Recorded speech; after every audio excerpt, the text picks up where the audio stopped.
Hi, everyone. Tonight's conversation is one of courage, healing, and transformation.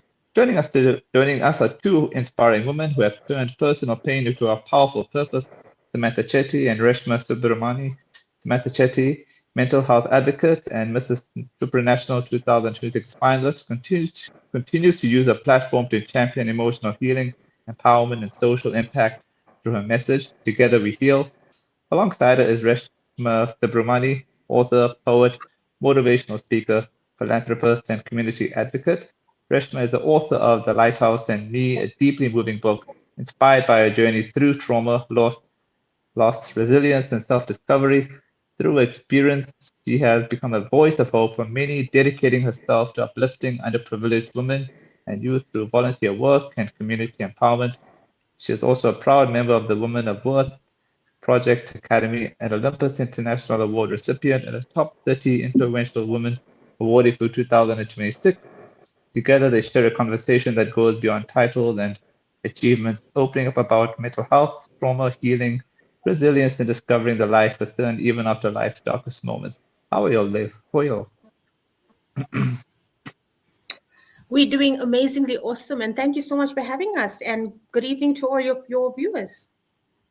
Yes, good evening, everyone, and thank you once again, Siddhar, for this platform. And I'm extremely ecstatic to be joined by my most amazing friend, Reshma. Same here, same here. Sam and I have been friends for, we actually disclose this, it's going to tell our age, but over 30 years. 36. 36, wow, Sure. okay. Impressive. And I think it's an incredible journey that we've both taken. There's a lot of similarities that we also shared, and I think that is why we can understand and resonate with each other's own healing parts.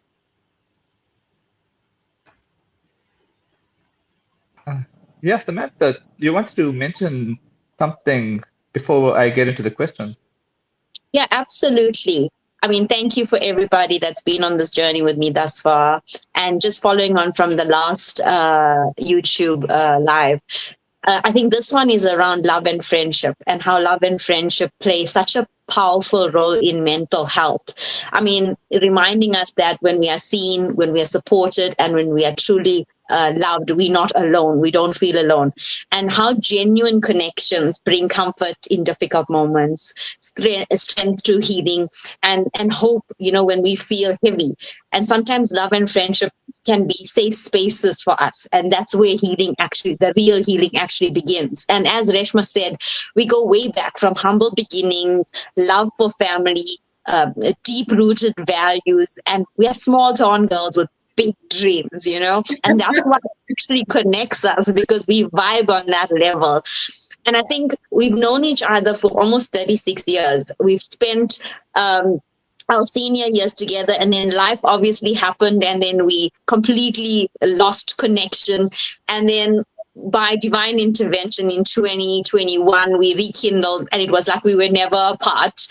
And Reshma has actually been so pivotal and played such a pivotal role for me, especially in the most difficult times over the last 5 years of my journey, right, of this life. And I think even her book, when she wrote her book and the title, which she'll speak a little bit more about, it is such a true testimony to my campaign called Together We Heal, because it's simply, what does a lighthouse stand for, right? It stands still no matter what, crashing waves, big storms, whatever, it's still there. It still stands still. And then for us in our journey, there's times in my life I needed a light, and she was that for me. And there's times in her life when she needed a light, and I was there for her.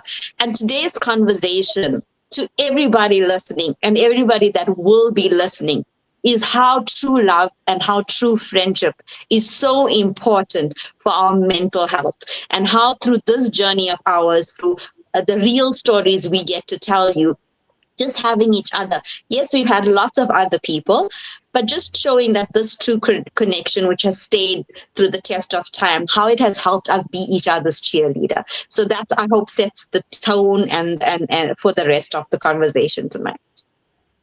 That's amazing. Thank you, Sam. And if I might add to that, Siddharth, Sam mentioned something so critically important, Sure. especially when it comes to this conversation around mental health and wellness, is that your support system is the most critical part of your entire healing journey. And, we need to actually voice that. We need to actually put out that feelers to say, guys, I'm going through something and I need help. And we'll talk a little bit more as we get into the conversations around that. But like Sam said, having that support system between the both of us through some of the most trying times of our lives, really helped to center you. It helped to support you. It gave you the opportunity to actually speak to somebody because, when you are struggling with depression, it's so easy to internalize everything. And when you internalize it and you're not voicing it out, you tend to make something that small a lot bigger. And so, being able to have that sounding board to say, this is what I'm going through. This is how it's making me feel. What do you think? Am I being, too much? Or, help me center myself, bring me back home, so that I can be realistic about the situation. And that's kind of the role Sam and I play for each other. We have some brutal, honest conversations. Let me tell you that. We don't mince words. We being drama queens, we actually, we're very vocal about saying it. But yeah, I definitely think, support systems are critical in this conversation. Awesome. So to get the ball rolling, I'll start with you, Samantha. Mental health is often misunderstood or overlooked. What inspired you to become such a passionate advocate for this cause? Yeah, I think everyone that's followed my journey knows that this has been my fight song. Okay. Mental health became deeply personal for me when I was challenged. My mental health was challenged and compromised through life's adversities, as I explained in my last YouTube channel. And I'm not going to go down that road. Everybody knows that. I think for me, it's personal because I have lived through carrying pain silently. Right? I almost lost my life through that. And then I've seen and I continuously see how people are living with this silently and how many people are carrying this pain, showing just a smile every single day. So I'm passionate about this cause because healing begins when we feel, as we said, seen, heard, and reminded that in love together we heal. There was also in my journey and when I was challenged, there's so many support groups like for AA, drug rehabilitation centers, all of those things. But when I actually looked for support groups for me, when I came out of the difficult situation I had to talk about mental health, there was not many. There was not many support groups specifically where you could speak about mental health challenges. And even though I sat in spaces, in an AA meeting, in a GBV group, even I did give talks in drug rehabilitation centers, but there's still a stigma around tackling mental health. People are scared to talk about it, but also it actually extends to people who are actually families who are living through working with people that have substance abuse issues or cancer. The list goes on, anything. It's so important to also understand it's not only the people that are actually in that, but the people around them also get impacted. So for me, it is definitely my fight song. I want to use my voice to make sure that people understand that everybody, whether you're as human beings, men, women, children, we all go through some sort of stress, some sort of depression at any point in time in our lives. Sometimes daily, sometimes weekly, sometimes it's a once-off thing. But because of life being the way it is, it never stops. And it doesn't have an age. It doesn't have a caste. It doesn't have a creed. You can be anything. And I think for me, it's become my fight song because I want people to know that even though you're challenged with your depression or mental health in any way or form, it's not the end. It's only the beginning. And there's people out there to support you. There's professional help that you can get to support you. You don't have to be afraid. It's the only time that, for me, it's about having these courageous conversations so that we can remove the stigma of people being afraid that everybody goes through this. And I think that's my reason and that's my why. And I have to remain true to that why. I mean, I Awesome, think Samantha. that's so critical, Siddharth. And if I may add to what Sam's saying, Sure. sometimes, we actually have to contextualize this, because we think a lot of the times that depression is something that happens to other people. It doesn't happen to us. So let's look at this real situation, right? Let's look at it from a world view, global view. And I was reading these stats the other day, and it was just astounding. Globally, right now, as at the end of 2025, there's on average about 720,000 suicide deaths per year globally, right? That means there's one death every 45 seconds or so in the world somewhere. And it gets a lot more when you look at the attempted suicides. That's 14 million attempted suicides per year. Okay. And it's the leading cause of deaths between the ages of 15 to 29 years old. Now, you might say, okay, well, it's global stats. So let's bring it a little closer to home. Let's bring it back to South Africa. And this was even more scarier. Technically, as at the end of 2025, on average, there are 23 deaths per 100,000 people. Just to contextualize it, that's 14,000 suicide deaths per year in South Africa. That's about 23 people per day that are dying through suicide.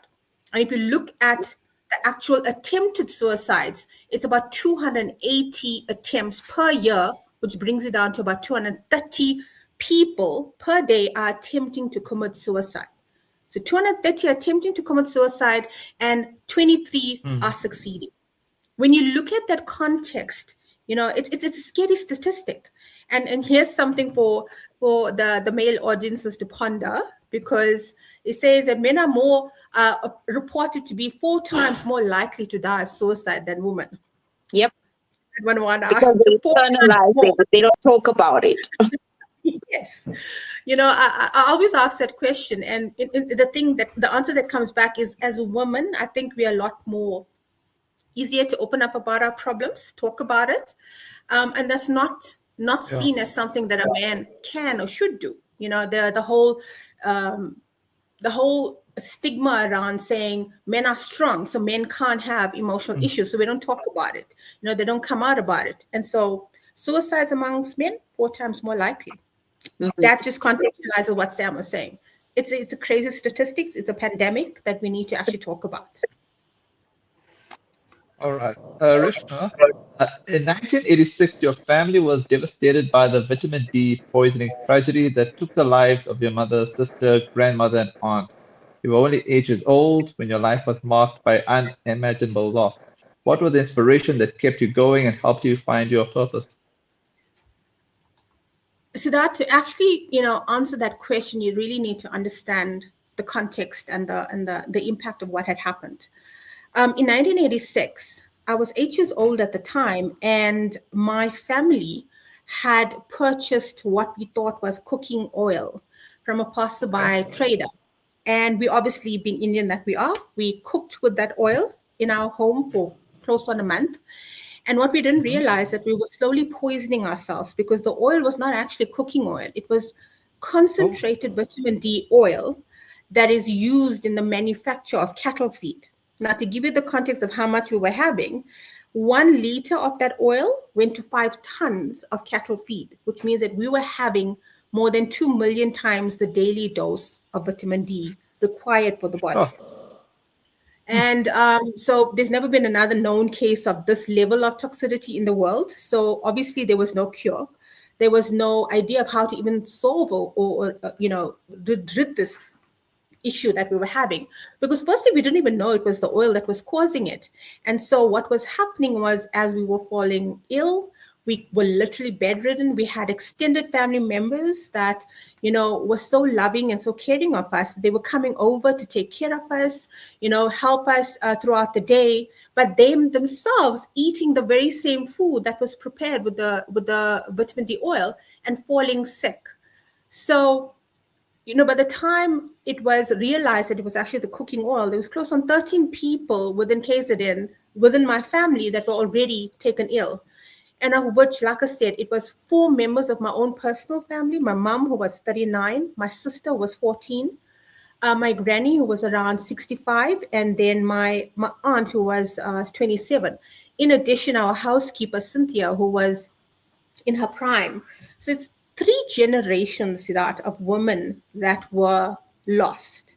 And all whilst I was also struggling for my own life in hospital. And the sad thing is, I never knew about the deaths. I never knew that my mom had passed away. I never knew that my sister had passed away. And I came home and I was discharged on the day that my sister had passed away. So the double impact of arriving home and finding out that you've not just lost your mom, you've lost your sister and so many other members of your family. It took a massive toll on me. And at the time, I didn't know that what I was actually struggling with was PTSD. It's called post-traumatic stress syndrome, because I had just suffered a massive traumatic shock, which was not treated. It was not even talked about, right? Because everybody expected us to just move on. And so for the longest of time, I did exactly that. I acted like it didn't happen. I moved on in my life. I just went one day at a time, but it was more like I was surviving. I wasn't living. I was surviving each day, because as each day went and as life became more stressful, as I grew into life, the stress just grew. And with the stress, the triggers, and with the triggers, the depression. And so, it took a long time for me to actually sit down with myself and say, something is wrong. Something is wrong. Something is fundamentally broken inside of you, and you need to get help. And I think for me, that was a time when I actually had to sit down and actually go through understanding what was depression. Here's the thing though, Siddharth, that's the hardest thing. Even before you go to get help, you first have to internalize and accept that you might actually be struggling with depression. That is the first barrier, because if you've grown up in an environment where depression was not mentioned, it was not spoken about, it was not a thing that you had. I mean, I'm not generalizing here, but in the Indian community, we don't talk about these things, So I had to first accept that I have depression and that there was something wrong with me and that I needed help. I had to first overcome that mentally and then be able to go out and say I needed help. So the whole incident that happened, yes, it triggered something fundamentally within me that required me to actually go seeking for healing, seeking for my own recovery, treating the wounds that was left through this, whole trauma that I had suffered and everything thereafter. And so the purpose for me, when I was able to voice this, was to say, in a family of 6 people, I'm one of 2 survivors. There surely must be a reason why I survived. And I almost felt like I had a responsibility to now, share the story, because there were people who are no longer here and they can't, share their story of it. So I almost felt like I had a purpose to take my struggle and everything that I had gone through and this journey that I had walked and put it out there with the hope that if my story, if my trauma and if my pain could help just one person, then my pain had purpose. My trauma had purpose. And that's all I can ever ask for, is that, by listening to my story, by reading my book, by understanding the path that I took, that hopefully it'll give you the strength to voice your own issues that you're struggling with, and hopefully allow you to get the help that you need, because really we do need to talk about it. We can't suffer in silence anymore, because we're so used in life to having this facade that everything is okay. We lead this successful life, but people don't actually understand the silent trauma, the silent tears that you're actually crying, the amount of days you're just breaking down. You can't get yourself out of the bed, So I hope that by me voicing my story, and likewise with Sam, it will give courage to others who are struggling in the same darkness that we have, to come out and say, I'm not okay. I need help. And it's okay to be not okay. Wow, that's really powerful, Reshma. Samantha, I just wanted to ask you, in today's fast-paced world, many people silently struggle emotionally. What are some signs that someone may need support, even if they appear fine on the outside?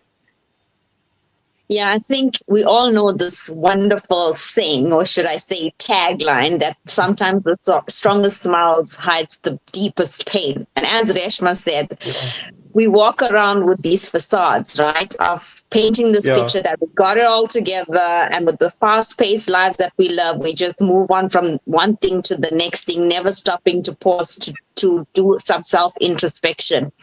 I think a lot of things is where you would note, it's easy to notice this in others, where there's a change in energy, they're withdrawing from others, constant exhaustion, all of that. But what Reshma said, it's more about you.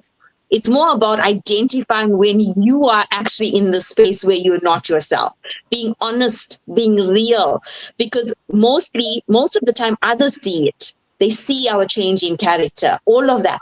We don't see it. We in denial. We say, oh no, we can still go on. Oh no, we can still go on tomorrow. Oh, we so scared, to even understand that, right? And like some people don't even understand that your mental health, you can be fine today and you can take a dip tomorrow, right? And they're in denial of being stressed, of being depressed, of being burnt out. But it's only when you can do yourself introspection and self-reflection and be true to yourself that, hey, I'm not okay. And it's okay, like Reshma said, it's okay not to be okay. It actually shows that there's still strength and resilience within you when you can comfortably, honestly be real with yourself and say, I'm not okay. I need to pause. I need help. I need to rest. I need to say no and make better choices for me. That's the only time we can shift this. And most of the time, even with me, from my personal experience, I could see other people's burnout, other people's depression, other people when they are sad, all of that. But I couldn't see it for myself. Like for me, nah, I'm okay. I'm perfectly fine. I'll go on the next day until I reached rock bottom, until life adversities crept up on me, until I felt like I was drowning. And yet others did say to me, Sam, rest. Sam, don't get burnt out. Sam, you're not looking okay. I would say, no, I'm fine. I just worked. You always make excuses. And today when I reflect, I was in denial. I could feel myself deteriorating in many opportunities. I had many opportunities to say no, to stop, to pause, to rest and make better choices. But I didn't. So Reshma's potent statement around you have to be real with yourself. And you have to be honest with yourself, because we are so good to see and recognize these symptoms in others, but we are in denial when it comes to ourselves. And the first healing step is to be real with yourself. That's so true.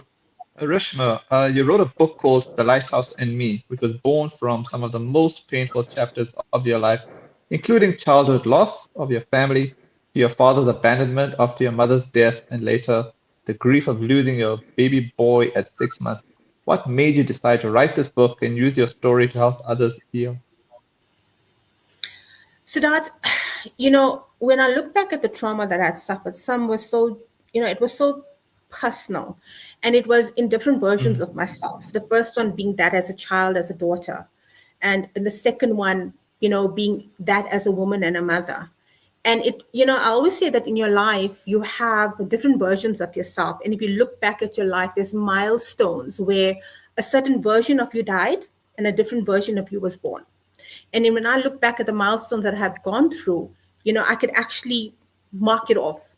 And so for me, I knew that, there were people carrying pain just like me out there.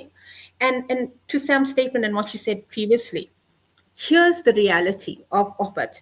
When you look at people that are struggling with depression, like I said, firstly, you have to get over it yourself, the stigma and the discrimination you have in your own mind about it. But here's the thing that people don't understand, and I think a lot of people really do need to get this point, that in saying that you have depression doesn't mean that you're not strong. It doesn't mean that you're not resilient. Those two truths can live and coexist, that I am struggling with depression. I'm taking treatment for depression, but I am resilient. I'm strong. And it goes even further that when you live in this hectic lifestyle and we're all driving towards fulfilling this immense career, we've got ambitions, and we're all trying to, climb that ladder. Because within the corporate space, people look at you to say, if you are in a position of authority, in a position of leadership, you can't have depression, because then that means that you can't control your own emotions, and therefore you can't control others. And that is the the myth, because it really isn't, because you can be in a position of leadership and still have depression. You can still be leading others and still be struggling with depression, because we don't discriminate when a person says, oh, I've got diabetes, but I'm still a manager. I've got high blood pressure, but I'm still a manager. This is a chronic physical condition. And so for me, writing that book was to share those sort of thoughts and hopefully spark some debate around it in your own families, in your own discussion groups, to say, it really is a problem and it's something that I need to confront. But like I said, confront it yourself first, make peace with it, seek the help. And like I said before, if my story can give that encouragement to people to go out there and get the help that they need, then it's fulfilled that purpose for me. Because, when you look at life right now, we live such a stressful life. And people need to understand, firstly, that this is not an emotional condition. And I think a lot of people assume that, right? Oh, it's all in the head. It's not. Yeah. It's actually a physical, chemical imbalance. And that's just simplifying it, right? It's physically something wrong with you in your body that is imbalanced, that is broken or not functioning correctly, that puts you in these states of depression where I can't function or stabilize my emotions. I feel like I don't have drive and I can't manage my thoughts. I'm stressed out. I'm anxious. Those are physical reactions that's taking place in your brain to your body.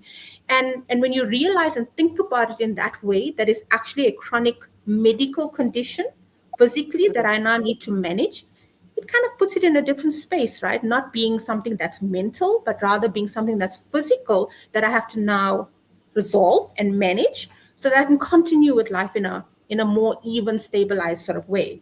So my book talks about that. It talks about, how do you go about doing that? How do you contextualize it? How do you go out and seek help?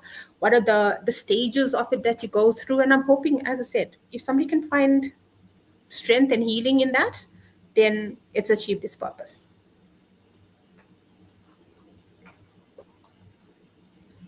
That's beautiful. Samantha, you speak about healing and empowerment. What practical steps can individuals take to begin prioritizing their mental well-being every day? I think the first step is choices. It starts there. Healing begins in like the small moments, right? When we choose ourselves every single day.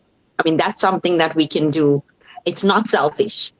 Mental health is our birthright. So it starts with choosing ourselves every single day. When we rest without guilt, when we speak kindly to ourselves, when we set healthy boundaries for ourselves, and as Reshma said, when we ask for support, it doesn't show weakness, it actually shows courage. Yeah. It takes courage, right, to do all of that. And then prioritizing our mental health actually starts with a simple reminder that we matter. We matter. And I don't think it's said enough, that we need to love ourselves. We're not brought up like that. We're brought up from a cultural perspective of loving all and serving all. Yes, we have to, and that's right. But we have to love ourselves and serve ourselves too. What is right for us? And when we talk about empowerment, we should practice what we preach. Yes, we want to empower others, and that's right. It's absolutely right. But we first have to, self-empowerment is first, because you only can empower others and resonate that empowerment aura if you self-empower. And I think people lose that. And I lost that. I mean, I only found that out and came to that realization now in my life at this late stage, because nobody tells you from the beginning, love yourself. Choose yourself, make better decisions for yourself, set healthy boundaries for yourself. You learn that only when you challenge through life's journeys. So for me, again, I'm going to say it starts with small choices we make for ourselves daily, consistently, and constantly. That's beautiful, Sam, really. Yeah. All right. Reshma, the Lighthouse in Me speaks deeply about the way trauma silently follows people from childhood into adulthood. Looking back at your own journey, when did you first realize that unhealed pain does not simply disappear with time, but instead begins shaping the way we love, trust, and survive? So now to explain that, and I talk about it extensively in my book, to say we actually do need to sit with ourselves and actually undergo sort of reflection that growing up in our earlier years, what were some of the incidences that we faced, right? And actually identify those, because what you're going to find, and common or popular psychology states that a lot of your values and beliefs are created within the first 7 years of your life. So what that means is that now going forward into your adulthood, you kind of filter everything that happens to you through those beliefs and values that you created when you were a younger child. And so having gone through what I did at the age of 8, I realized that, it created certain ways of thinking. It also created certain triggers that I didn't even know I had until I actually sat with myself. I didn't realize that I had certain triggers, and I'll use a very common one. You as an adult, I had to sit with the fact and realize that because of my dad's abandonment of us and the abuse that we struggled with at his hands, it had created quite a lot of safety issues for me, in the sense that I didn't feel worthy enough. Because he had abandoned me, I didn't feel worthy. And so a lot of the times that kind of stays hidden until the trigger appears. And for me, that trigger showed up in adulthood where, when my loved ones would go out, I would be this instant fear that something's going to happen to them. I lost my mom, and the shock of that. I literally had to realize that, you can't put cotton wool around your family to keep them safe, and understanding that the trigger came from my childhood where I was afraid of losing those people that I loved. And so now I needed to reevaluate, some of the belief patterns that I had, to say, yes, that child had lost loved ones. She had suffered debilitating loss, but that doesn't necessarily mean that as an adult, she's going to have that same issue. So I obviously need to deal with the issues at hand, understanding though that my triggers come from my childhood. And I think a lot of us actually do that. If we start to see the patterns in ourselves, it's going to help a lot in understanding why you are the way you are in today's life. Why do I do those things? Why do I believe in that way? Why do I act in a certain way when the circumstances arises? More commonly, you're going to find that is because of something that has happened to you in the past that created this belief that this is how I need to feel. And when your body starts to feel that way, emotionally, your thoughts go in that way as well, and you react to circumstances, in probably in ways you didn't need to, is what I'm saying. A friend of mine, I'll share an example of what I'm demonstrating. A friend of mine said to me, I had a lot of rejection issues growing up because she had, her dad had remarried. And she said to me, every time my husband would go out, for drinks with the boys, I would be so angry if he came home late. Not realizing that I wasn't actually not angry with him. I was actually angry with my father, who had, left. But instead, the trigger that happened was the situation with my husband. And therefore, I now burst out and reacted in a way more than I really should have. And that's just an example of how beliefs systems created when you are little can start to actually play out in your adulthood. So I think, I talk about that in the book to say, how do you go about figuring that out? How do you see which behaviors you now need to reevaluate? Which beliefs you might now need to let go of, and which ones you need to learn again. Awesome. Samantha, how important is community and open conversation when it comes to breaking the stigma around?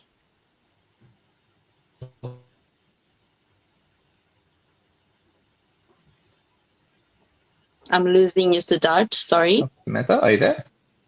I'm here. I've lost you a bit. Oh, my apologies. Okay, no problem. I was asking how important is community and open conversation when it comes to breaking the stigma around mental health? I think it's critically important. I mean, this is a good segue from what Reshma just spoke about, where she spoke about, I made a little note here, community and beliefs. I mean, it starts from there, right? Because if you look at how the stigma has become so potent, is because we grew up, like the belief system that we grew up with obviously defines us and defines how we charter the journeys that we have to live. And I think it's so critically important because even this platform, firstly, as humans, we don't speak about it. Secondly, as women, we don't speak about it. And thirdly, being Indian women, like Reshma said in the beginning, it's never talked about, right? So communities, wow. And then we go back to digest communities. Our families are community, right? Our workspace is our community. Our religious organizations we belong to is our community. Our social clubs we belong to is our community. So if you look at our community is an onion, it starts from home. So the people that we surround ourselves with, and that is why community is so important. Community, and where we can have open conversations are absolutely incredibly important because stigma loses its power the minute we can have open conversations, real conversations, and listen with compassion and make people feel seen, heard, and they're not alone. I think when we create these safe spaces, that's the only time we can uplift the stigma. And that is why community plays such an important role when it comes to mental health. Definitely. Awesome, Samantha. Reshma, throughout your book, there is a powerful contrast between breaking and becoming. After enduring repeated loss, abandonment, and grief, how did you stop identifying yourself only through your trauma and begin discovering who you were beneath the pain? I almost want to say shock. Let me explain that.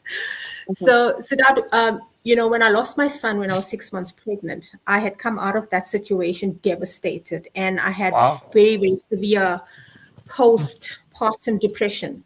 And a family member of mine had brought sort of a religious leader to help counsel me, which I thought was incredible. And to be honest, I will always thank this gentleman wherever he is as being my first trigger, because he came and he was so incredibly, open and welcoming. He asked me this question and he said, "So tell me about yourself." And of course, I did what I normally would do up until that point, was I went into 1986, my parents did this and I lost that person. And then, this is what happened and my dad left and now I've lost my child. I'd give that narrative. And he looked at me and he allowed me to continue. And then at the end of it, when I had exhausted myself in telling all of my big story, he said to me, "But you're not telling me who you are. You're telling me what happened to you. But I'm asking you, who are you? Tell me about Reshma." And not the Reshma in the story and the narrative that you just told me about, but I want to know who Reshma is right now, and leave the story out. And I have to admit, I was very angry when that happened, because here I was, having this whole victim moment that this had happened to me, and obviously this defined my reality in this way and stuff. And he kept saying, "But you're not telling me who you are." And you need to sit with yourself and ask yourself, if you take out the trauma that happened,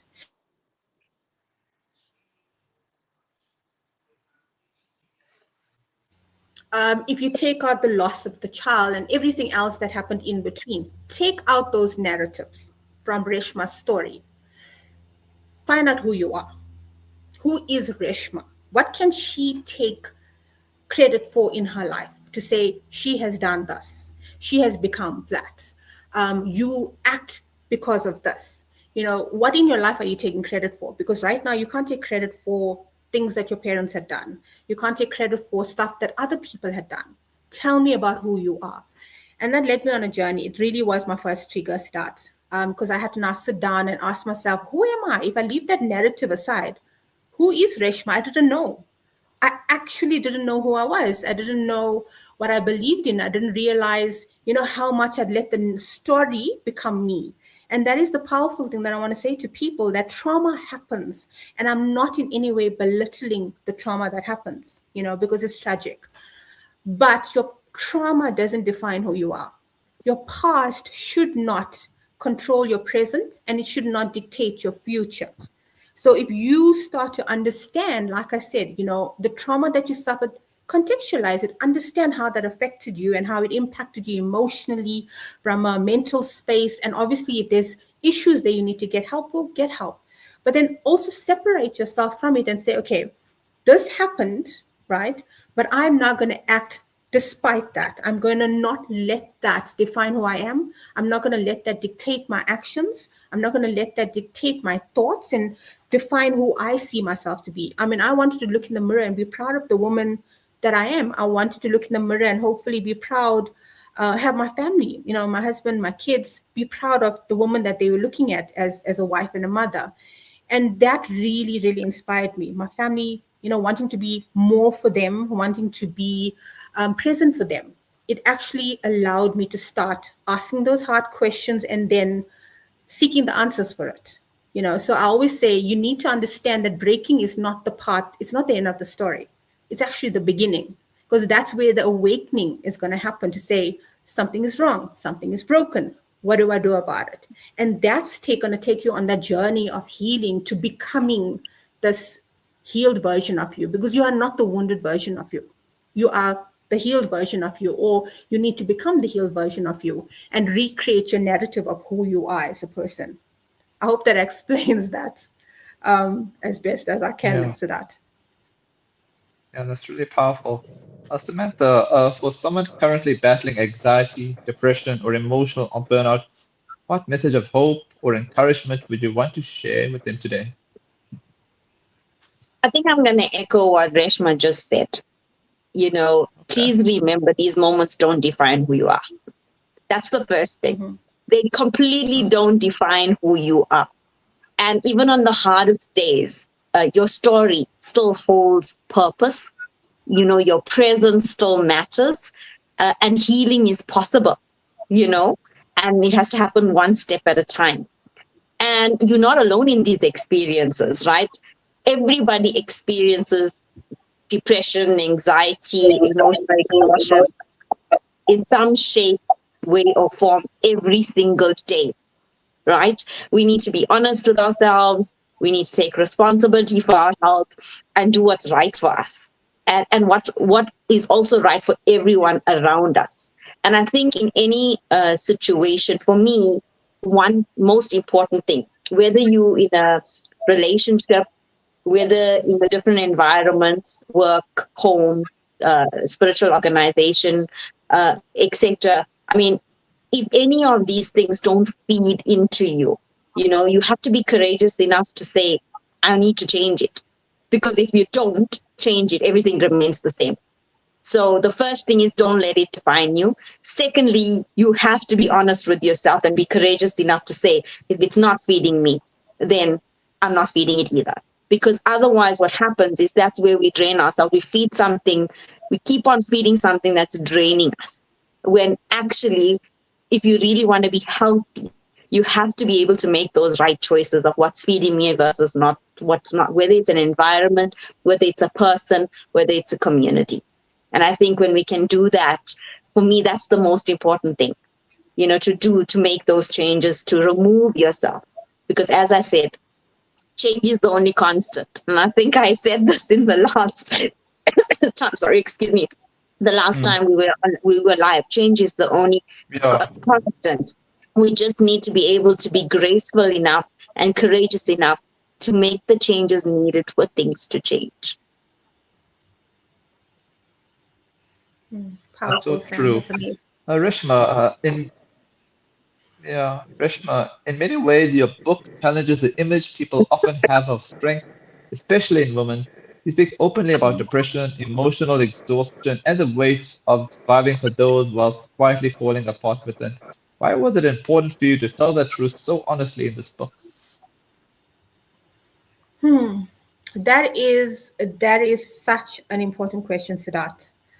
You know, for the longest time, I always felt that to be needed was to be needed meant that I was loved.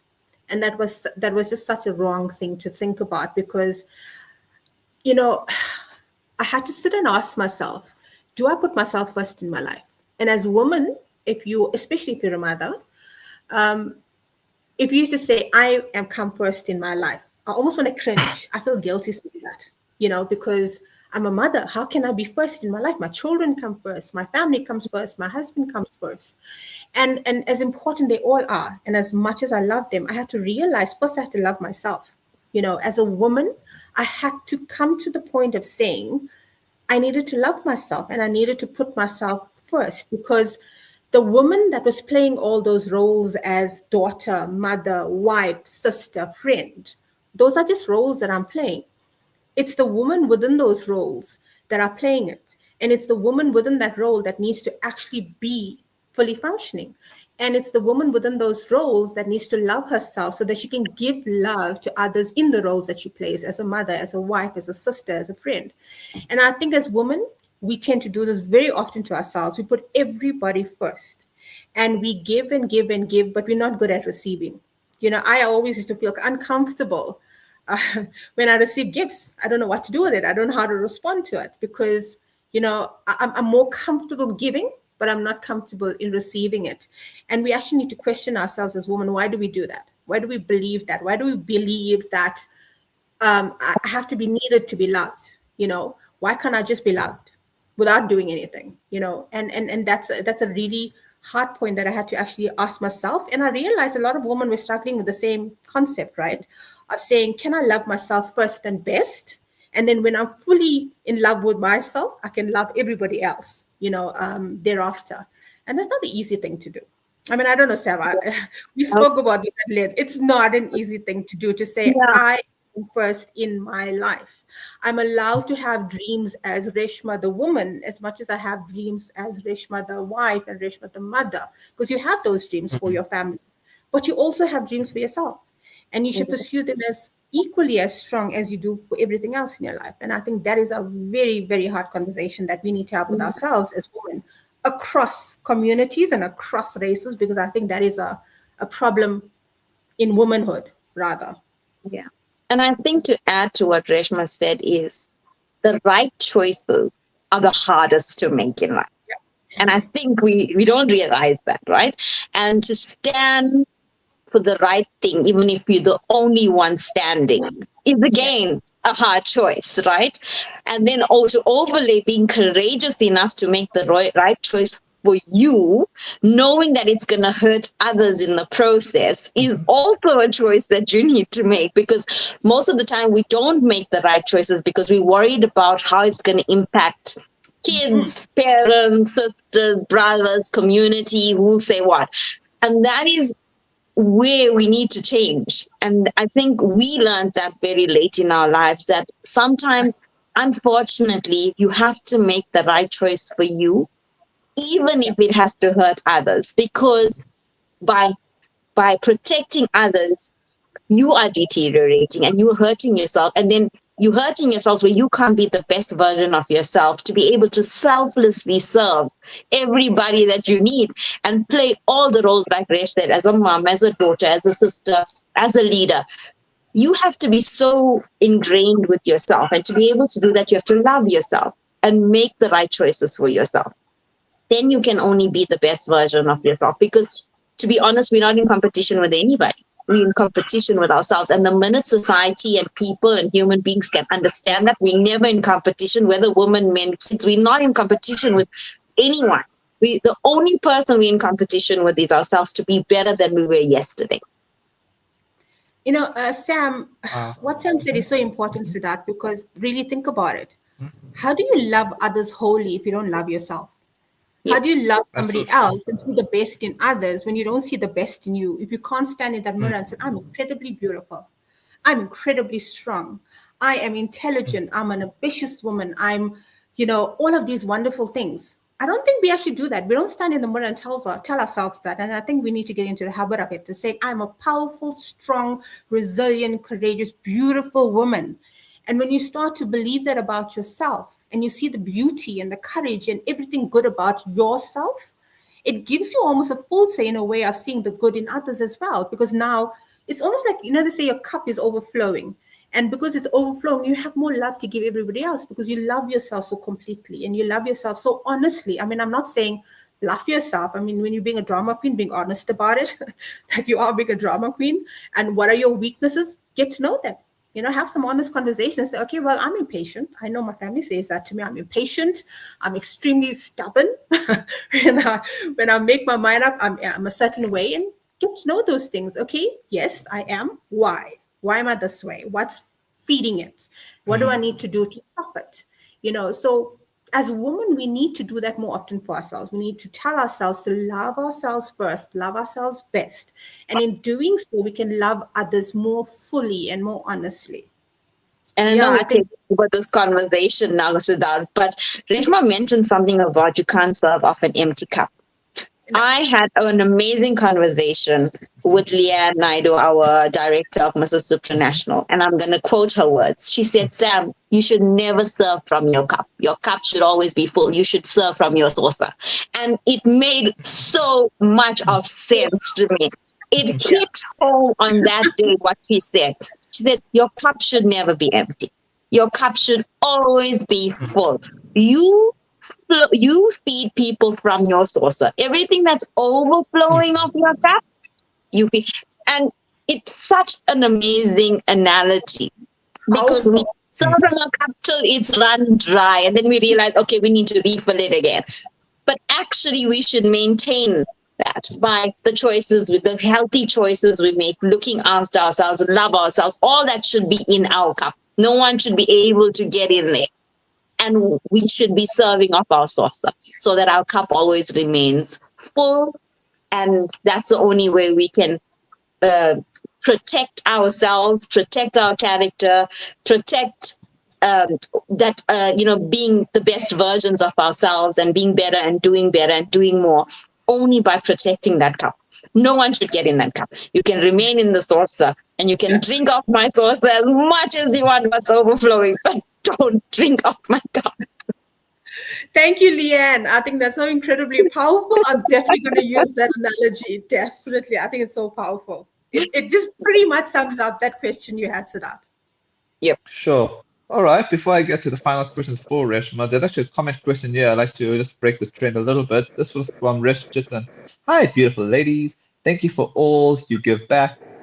What would you advise to women who have reached their peak of disappointment and depression? Get help. Get help.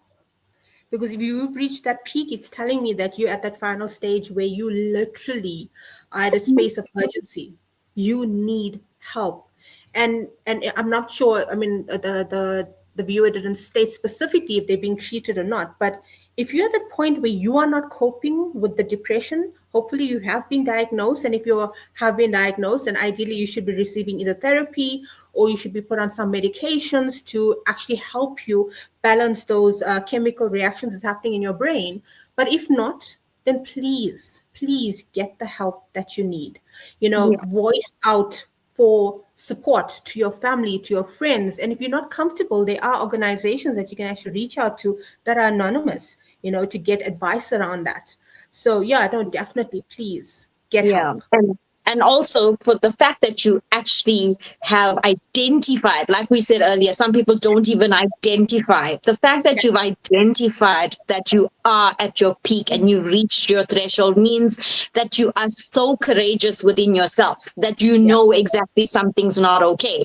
So like Reshma said, you're not alone on this journey. We've all been on this journey. And I'm sure we're going to continue being on this journey forever because of life's adversities.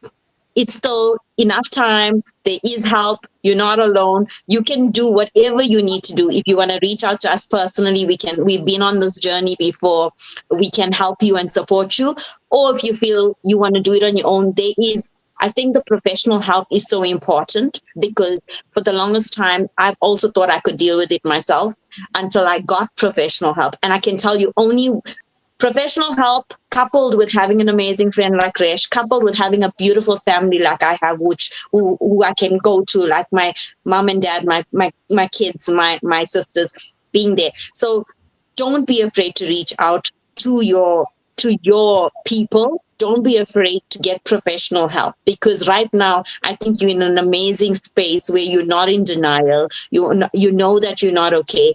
The next step is just to get the right sources of help, both from an emotional perspective as well as a professional perspective to just pass this journey? Siddharth, if I might add on to what Sam said, which is so powerful, right? That kudos to you, whoever the viewer is, kudos to you for coming out and stating, I am having a problem. And that takes strength. It takes a lot of courage. But, secondly to that, sometimes when you reach out to people that are actually struggling with it as well, it kind of also help you see that, you're not in this alone. And the biggest myth we need to tackle right now, Siddharth, is around depression and antidepressants. Because here's the thing, a lot of people think that if you take antidepressants, it's going to change who you are. You're going to be zoned out zombie. You're not going to be able to function, and you're weak for taking medication. But if you can actually sit and research what antidepressants do for you, all it's saying, and going through this journey, we had to learn ourselves, we had to educate ourselves, is literally saying, your body is literally in a state of stress. And when you're in a state of stress, we produce a lot more cortisol. And the cortisol actually impacts us from a chemical point of view, because it might produce less dopamine and serotonin, which is what our body needs to feel happy. We need that for emotional stability. We need that to feel, to feel happy, to feel happiness. And so when your body is physically producing less of that, you need something to bring you up to the space of where it's producing what you require. And that is what antidepressants do. They do not change your personality. And yes, there might be a period where you're going to have to go through a couple combinations until you find the right one that works with you and your body. But a psychiatrist will be able to assist you with that. They will understand your condition, what it is you're experiencing, and then obviously, prescribe the right medication for you. So be patient about it and seek that help, because let me tell you, you'll be surprised at just how much more just how much it helps, because it's not giving you an added advantage. It's evening the playing field. You're now brought up to how everybody else is functioning, right? So that you can now function in a normal, stable, real way. It's not going to put you up there. It's just going to even the playing field. And I think a lot of people need to understand that. It's not weakness to be on medication. I'm proud to say I've been on medication for, a very long time. And it just allows me to be more me. It allows me to be more present and more capable and more, able to accomplish the things that I need to accomplish, because I'm not now sitting in the room, in the darkened space, crying and sobbing and, all of those space. I'm able to converse. I'm able to get out there and do what I need to do. It just evens the playing field. And I think people need to understand that. Yep. Awesome. Reshma, writing The Lighthouse In Me must have required you to return to some deeply painful places with honesty and courage. Did the writing become part of your healing, or did you first need to heal enough before you could finally tell your story? I think for me, the latter was more true, because to be honest, when I was going through all of the things that I was going through, I didn't even have the thought around even writing a book. I was trying to survive each day as it came. You're going from these mood swings where, especially when I was not treated, I didn't have, the support of the medication. It was just, up and down, highs and lows constantly. And you're trying to survive each day as best as you can, while still dealing with all of the stresses that comes with being, a leader in industry and all of that. So no, I had to actually go through my own healing journey first, get the help that I needed, be able to reflect back on, the sort of the path that I took for me to be able to verbalize it into the book. Because I don't think I would have been able to do that had I not gone through that healing journey first. So, I use this analogy, Siddharth, that if you are a survivor of war, you've been in there, you fought the battle, you survived it, and you made your way out of it. For me, it felt like I was that war survivor. I've been in there in the trenches, fighting the hard, tough battles, and I made my way out. And I now almost feel like I got to help others. I need to go back in, and help the ones that are still stuck in that darkness, that are still struggling and are victims of this darkness, and they haven't gotten the help that they needed. So if I can go and pull one out, if I can help save one out, then like I said, my journey, my story, my purpose would have been fulfilled. So Yeah, no, definitely I had to heal first and then write the book, because if I had written the book while I was going through the journey, you wouldn't want to read it. Let me just tell you, you would not want to read it. But you definitely want to read it now. Definitely want to read it now. Cool. Sam, would you like to add anything to that? No, I think, the book that Resh has written and the title, I mean, what does the lighthouse represent? Like I started saying, I mean, it represents hope, it represents guidance, it represents strength, right? And I also said that sometimes we are the ones searching for the light, and then sometimes we become the light for others. So all I want to say is I'm absolutely proud of Resh. And I didn't realize that even before she wrote the book, we didn't realize that we had been the lighthouse for each other. And that's why when she told me about the light, I said to her, "Yes, this is like, this is us. Like, this is so us, And I just want to say to everybody out there, I know there's some people out there that don't want to say what they're going through, because we don't, right? It takes, like we said, it takes courage. But I know there's some people carrying a lot of pain that are still lighthouses for other people. I know that, because we all been living proof. Resh and I, we've still been lighthouses. Even in our toughest times, we've still been lighthouses to others and the light for others. But even the strongest soldiers get weak sometimes. Like Resh said, we soldier on through the war. But even the strongest of us, no matter how strong you are, we get weak sometimes. And it's about being real. It's about being real with ourselves, with each other, on what we feel. Like Resh said, every journey of every journey that we charter demands a different version of us, right? Every role we play demands a different version of us. And we can only play those roles when we're real with ourselves and we're honest with ourselves, and we challenge ourselves to make the right choices and the best decisions. And all I want to say is, please get the book, please read the book. And I'm sure I'm getting a copy of the book, but it definitely is a true representation of what hope, guidance, and strength is. And from a mental health perspective, these are true life experiences. And even what we say on these platforms comes from the bottom of our hearts. I'm sure everyone has an experience, but being brave enough and courageous enough to break the cycles and remove the stigma through these platforms that's created by talking like this is what the world needs.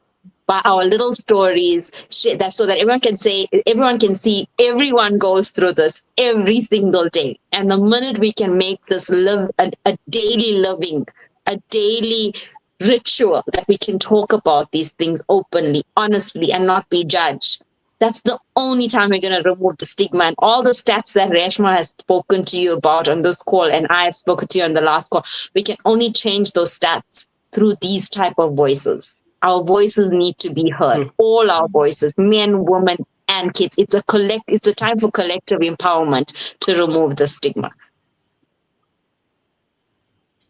Reshma, there's a powerful line in your book that says, sometimes the greatest light is not one that saves you from the storm, but the storm awakens within you. For readers who are still standing in the middle of their own darkness, what do you hope they discover about themselves through your story? Yeah, sorry about that. The reason I say that the storms come to awaken you and not break you, it's because it allows, they say when you reach rock bottom and you can't go any lower, the only way is up. And sometimes those storms break us. And I want to use the analogy of the lighthouse. Why call the book The Lighthouse In Me? Firstly, and like Sam said, light illuminates in the darkest of dark. But if you look at the concept of the lighthouse is built at a place where it's constantly beaten by the weather, the heavy seas, the storms that is, constantly it's taking on. But it does one thing, right? It doesn't go out and take the ships out of the ocean and bring them into harbor. It doesn't do that. It just stands strong and resolute in its place. And all it does is it illuminates. And that people or the ships that are lost and cannot find their way to safe harbor will see that light, and it guides them home. Right. But remember, sometimes the light's not as strong in the day. So you will find those that don't need to see you, won't see you, but the ones that will and need that light will find you. And simply by sharing your story, to the viewer that sent that query, just, everybody doesn't need to go write a book. I think I'm humbled and I'm fortunate that I was able to put pen to paper. But I'm saying simply by being you, simply by sharing your story, sharing your narrative with the world, you can be that lighthouse. And maybe somebody who's sitting out there, who's struggling with their own depression and their own darkness, will see you and how you are coping with it. And it'll give them the strength and the courage to go and, get the help itself. That is what it means to be the lighthouse. Be so resolute and shine so brightly that those that need to find the assistance will do so. And I'm simply doing it by sharing my story, like Sam said, on these sorts of platforms, sharing my story in the book with the hope that I can be that lighthouse to people that are out there struggling. And hopefully they can find their path to safe harbor. So yeah, that's pretty much what that saying means. Okay, I'll just break the trend a little bit. I'll let Samantha answer this question here first. This is from JutShake6650, if I'm pronouncing this name correctly. What message of hope would you give to someone who feels like giving up today? I'll start with you, Samantha, if you would like to answer this question first. Your story doesn't end here. What you're going through doesn't define you. And if you have to use me as a living example, as I said at the beginning, that I almost lost my life through mental health, So I'm going to say to you, don't give up. This moment doesn't define you. Your story has a purpose and you matter. So, and together we can heal. So that is my message to you today. And if you feel the need to reach out to me and Resh, please do so. We will gladly be able to talk to you or talk you through your journey and help wherever we can. Yeah, and Siddharth, I posted a video on my TikTok, I think today or yesterday, where I say that sometimes when you're so mired in your own darkness that you can't see your way out of it, sometimes you actually just need to breathe, right? Because you need to just kind of get an assessment. Okay, I'm here, I'm right now. Yes, I'm feeling this way. And like I said, support is great. But, you have to take it one moment at a time, because if you're saying today is how I'm feeling, remember that you got through yesterday. Let that be that inspiration to say, if I got through yesterday, I can get through today. And also understand that what you're feeling right now is not the real you. It's not the real you. You are not that person that wants to give up. If you were in the right space of mind, and like I said, if you are under treatment or, you were getting help for your depression, you would not feel that way. So understand that that's not the real you talking, right? So you need to be able to say, this is not me. Something is fundamentally broken, but that doesn't mean, that I'm not strong enough. And like I said, get the help, speak to people, research. Sometimes it just helps to kind of distract yourself. So if it means putting yourself in spaces where you're with others, talking, laughing. I used to do this a lot. I used to listen to music. Music was a huge thing for me. Just putting on a song that made me feel happy. Even if I wasn't feeling up to it, sometimes you just want to put on that song and dance, because it actually increases your serotonin and your dopamine levels, which actually helps to, elevate your mood. So whether it's listening to music or reading a book or listening to a podcast like this or finding motivational videos online, there are so many resources out there that can get you through it. And like I said, if you can get through today, one step at a time, you'll get through tomorrow and all of the tomorrows to come. So hopefully you get the help that you need. Hopefully reach out to people. Most certainly tell people that you're not feeling well, and also understand this is not you. You are not this person you've got so much more to be living for. You're probably an incredibly strong person, because if you put that message out there, then that's the real you. It's the real strength that's coming through and saying, I'm not going to be beaten. I'm not going to be taken down by this. I need help. And that in itself tells me that's the type of person you are. So remember who the true person is. Don't let the depression talk for you, and do not give your power away. Do not give your power. And then just to add to that, we have a monkey mind. That is why it's called a monkey mind. All right. And in our lowest, the monkey mind takes over. And how I have adjusted that is, I mean, I have a million things that are not going right in my life right now, but I try and find every day the one thing that I'm grateful for, that I have that so many other people don't have. And for you, it's the breath that you have right now, right? Because that breath is living proof that you matter. And with that breath, you can do anything that's possible. So it's about just being grateful that, thank you, God, today I have this breath. And while I have this breath, I can make the change and I can do what I need to do. Because if you don't have that, you can't do anything. So just be grateful for that, like Reshma says, breathe. And then from there, believe in yourself. And if you are a God-fearing person, I can tell you this now, that's also helped me through my journey. Pray, have faith, and have hope. And it's little things. Like I said, it's in the little steps. Don't worry about big steps. It's okay to not feel okay. Like Reshma said as well in some of her responses, it's okay not to feel okay, but it's not okay to stay there. It's not okay to stay there. It's okay to not feel okay, and baby steps every single day. One, being grateful, taming this monkey mind when it's being negative. I know it's difficult. It takes practice, but also knowing that you and only you can get yourself out of this. But there's other people that will be there for you. And sometimes another thing to remember, it's sometimes the people that you are thinking that's going to be there for you may not. And the people that you least expect, that will be. So reach out, like we're saying, we're putting ourselves on this platform, not just because we want to talk about it and not because we want to get social media going. We want to actually tell you that we are here. We're living proof that we've been down this road. We've been soldiers fighting the war, currently still fighting the war. But if you need to reach out to us, please do so. But you matter, and the fact that you're breathing is living proof that you're going to get there. Awesome. Reshma, finally, there was a period in your life where unresolved trauma, overwhelming grief, and depression became so consuming that you reached a point where you no longer wanted to continue living. Looking back at that chapter now, what do you believe helped you survive those darkest moments and begin the slow journey back to yourself? I mean, I think that just resonates with the question that was just posed, right? Oh.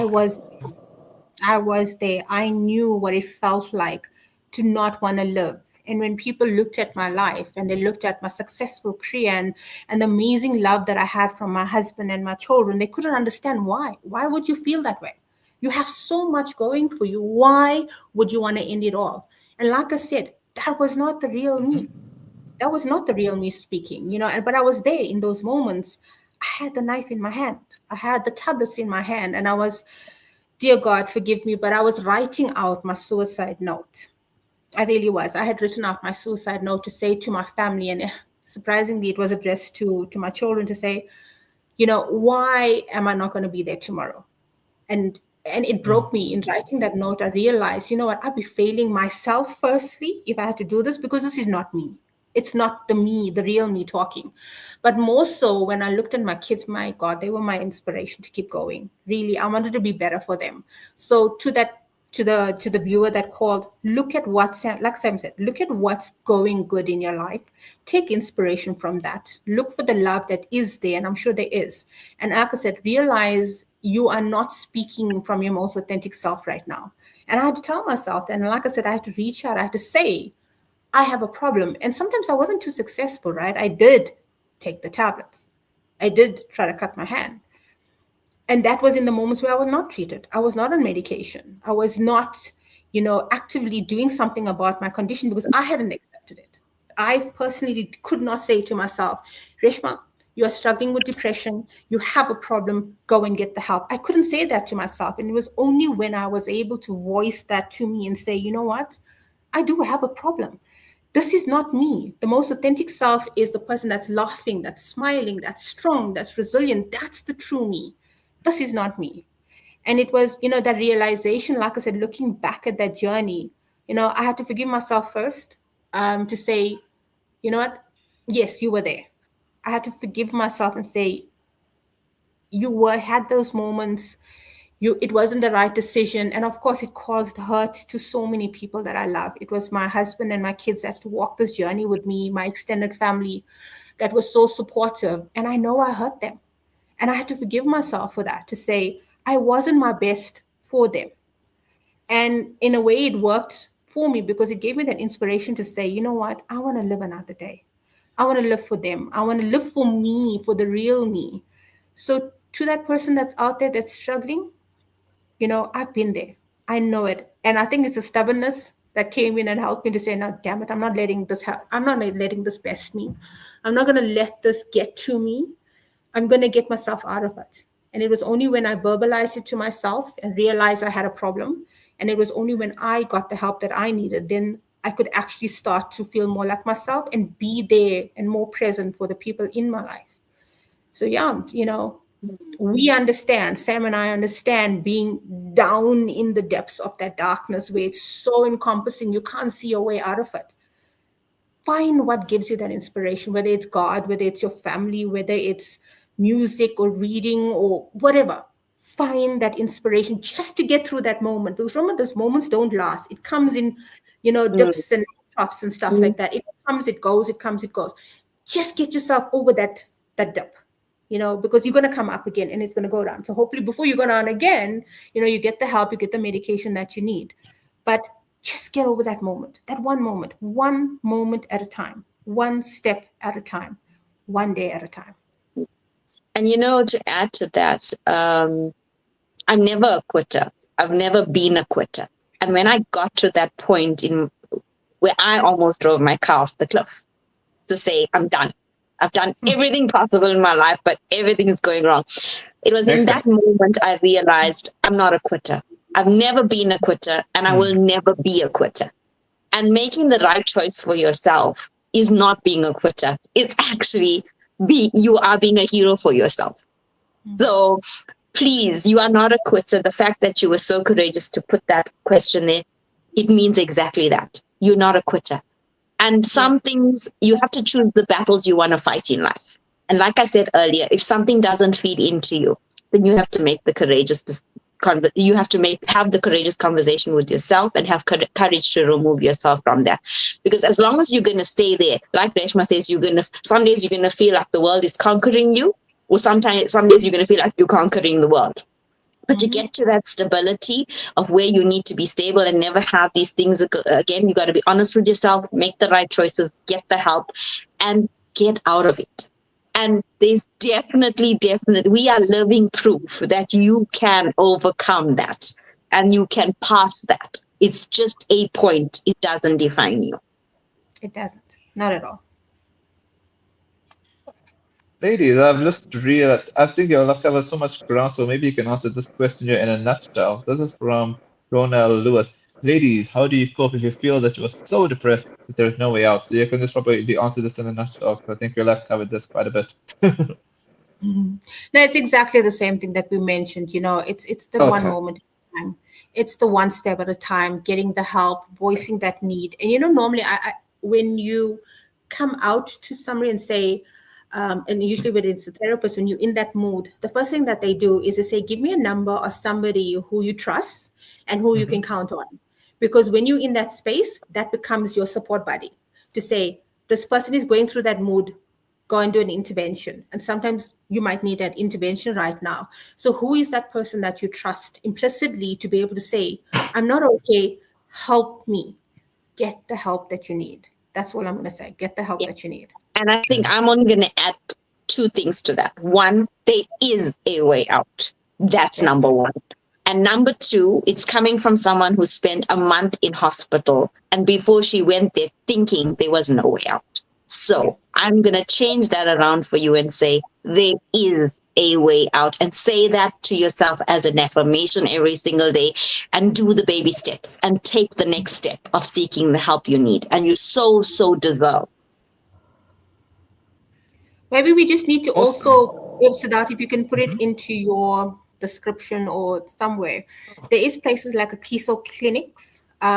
It's places of safety where if you're feeling such, you know, sort of deep, dark depression thoughts, you can actually go there and there will be somebody that's going to immediately help you without questions asked. All you need Yeah. to walk in and say, I'm not okay, I need help. And they will be there. So maybe we can share the number for Kiso clinics and all of the other, help spaces Yeah, that you can go. Always Life also has a program. There's so many out there. So we can share that with you, Siddharth, and you can just put it onto the group if people don't want to reach out to us personally. And there's also the helplines. We'll share with you the governmental helplines as well, because it's toll free. It doesn't cost you anything. Call them, speak to them. I think, you'll be surprised at just how much it helps. Yeah. So let's put out that numbers. Let's put out the spaces of safety that you can actually go to. And also, if you don't want that too, and you still want to be discreet, which we totally understand, just speak to your normal general family doctor and say, can you recommend? Most of the time, they have a network. It's an ecosystem of doctors. So they will recommend you a psychiatrist or a psychologist or anyone. And it's nice to be recommended by your family doctor because they know you. And if you feel that's more private, then do so. Just do not sit there and do nothing. Just do something. Mm-hmm. All I got to say is thanks so much for your time, Reshma and Samantha, and I definitely will look forward to the next chat we do, because as you all mentioned at the beginning, it's definitely a subject we must keep doing. Absolutely, Siddharth. And again, I'm going to say it's not only about women, right? This conversation is about humans. It's about men. It's about women. We just women sharing our story, but with the same breath, it's about men who face the same challenges, women who face the same challenges, and even our children and youth that face the same challenges. Yep. Awesome. Thank you. Thank you for having us, Siddharth. Thank you so much. Siddharth. Incredible. And of course, thank you. And thank you to everybody. Awesome. As well. And to your viewers out there, and to all of those that need the help. Yeah, please. It's called the SADC Suicide Crisis Line. It's 0800 567 567. 0800 567 567. 567. Call it now. Take care and God bless.